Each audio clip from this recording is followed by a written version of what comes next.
Can Barry Allen and Bruce Wayne survive the supercharged onslaught of Gotham Girl? Well, let's hop into the pages of The Flash issue number 65, a finale of The Price, and find out. Alrighty then, so picking up from where the last issue left off, Gotham Girl, along with her cloned brother Gotham, were assailing Central City. Flash does everything in his power to save people from the destruction, but it's made abundantly clear if the Flash and Batman can't stop Gotham Girl, then all of their trying will be for naught. Keep in mind, her brother, when he went supercharged, it took the entire Justice League to bring him down. So how can just these two hope to win the day? Well, turns out they didn't have to actually do anything important, because Gotham Girl instantly burns herself out on the super serum laced with venom that she's been taking. Ooh, how anticlimactic. No, the real exclamation point to this conflict is that Claire is dying, something that neither Barry or Bruce want to let happen right now, considering that they're both torn up over the death of Wally. Saving her is going to be incredibly difficult, though. Her superhuman physiology means giving her CPR is like trying to do it on a concrete walkway. This means all of Batman's tools are useless, so this is going to be a job for the Flash. If he can hyper-speed CPR her as well as trying to shock her with lightning energy, then maybe they can save her. Or at the very least keep her alive long enough to take her off to Star Labs, which they plan to do, but not before Iris West decides to give Batman a much-deserved piece of her mind. She blames Batman for the death of Wally and even gives him a slap across the face, and honestly, I think we're supposed to believe she's being a little overreactive right now, but honestly, I can't fault her for any of this. It is Batman's fault. In fact, she blames him further, saying that if this girl dies, that's just more blood on Batman's negligent hands. And it's true, Batman has literally done everything wrong, both in this series and over in Heroes in Crisis. In fact, this issue illustrates an even bigger problem I haven't even thought of yet when it comes to the Heroes in Crisis story, and that is, has Sanctuary literally ever helped anybody? Are there any success stories? If there are, we haven't heard them. Now, Batman and Flash do manage to get Gotham Girl squared away, but it's a pretty bittersweet victory, if you can even call it that. After holding it in for multiple issues in a row, Barry finally lets the floodgates open and gives Batman a piece of his mind. Why, it's around here we even get the reasoning behind the title of this crossover, The Price. The Flash says that people getting hurt, the people closest to heroes, that's the price they pay for doing what they do. They both chose to have sidekicks, both chose to bring them into their world, and because of that, anything bad that happens to them will indeed forever be on their head. Batman hits all the regular talking points on this one. I do what I do so no one else has to be hurt, that's the mission, this is my war, there's casualties in war, etc, etc.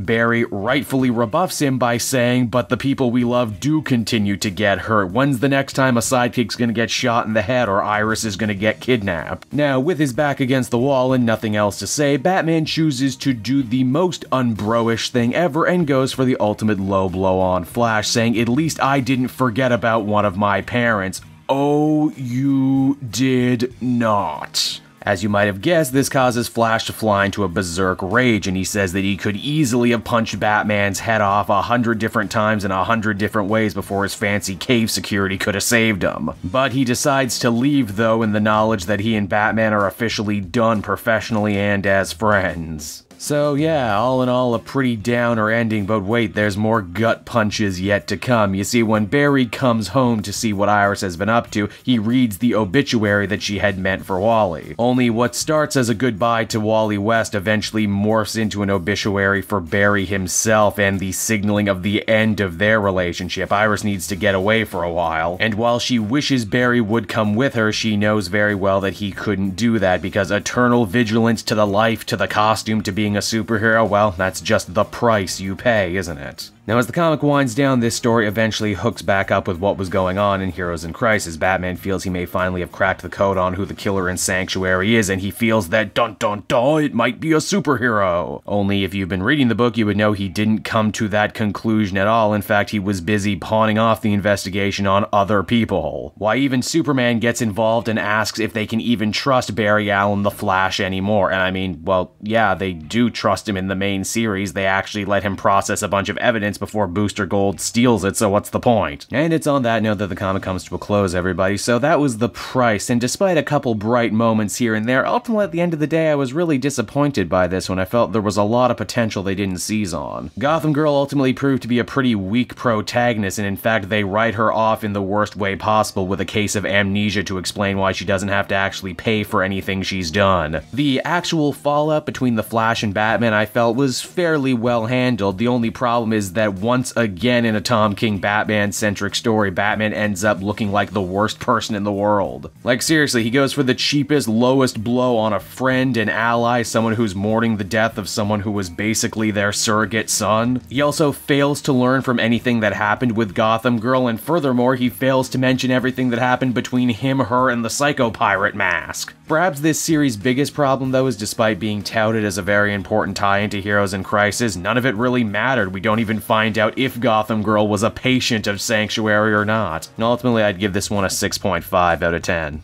Hey there everyone, it's your old pal Cape Joel again. I want to thank you so much for watching to the end of the video. I hope you enjoyed it, and if you did, why not take a look at some of these other videos I have available from the channel. Then you can follow me on Twitter and Facebook at Cape Joel, so you're always up to date on what I'm doing next. And hey, if you're in the market for some cheap comic books, might I recommend Book Depository? They're my favorite place to get cheap comic book trades, and if you use my link down in the description, not only will you save a bundle by not having to pay a cent for shipping, but everything you do buy goes to support me in the channel. So you win, I win, everybody wins, right? And until next time everyone, this has been Cape Joel, and I'm going to continue making comic book videos that smack of greatness. Bye-bye.